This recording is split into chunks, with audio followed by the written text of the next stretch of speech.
Temecula specifically has absolutely everything you are going to need within a 15 to 20 minute drive.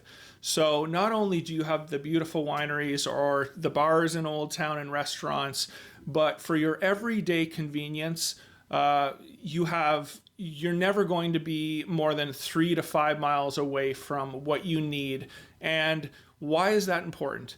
Because of traffic, because of the hectic daily life here in California and how hectic it can be, dropping your kids off at school, picking them up.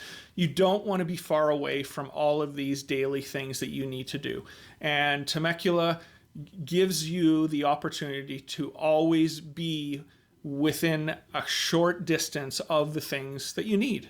Okay, so although new building has really, it's ramped up to the fact that we're getting apartments, some condos, multi-level homes. There's a new development going on the west side of the 15 freeway. You can see it when you're driving by, but there is not going to be as much new building, I would say, moving forward in Temecula, which is also going to increase prices just because we don't have the room to build anymore. So there are benefits to older homes versus newer homes. I don't want to get into that's a whole other video.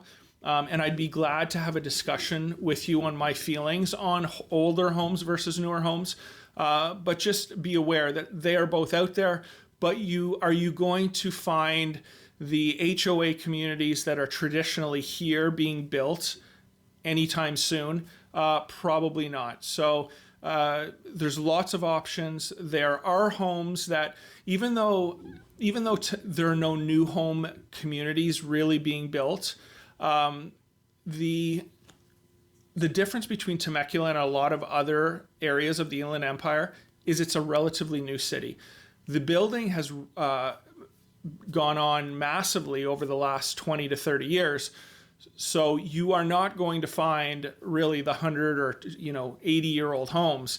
So although they are older, I guess, if you call 30 to 20 to 30 years old, they aren't going to be as old as, let's just say, Riverside or parts of Corona, Moreno Valley. The homes in the 60s in Temecula really just don't exist that often. Finally, I don't care if you work with me or somebody else.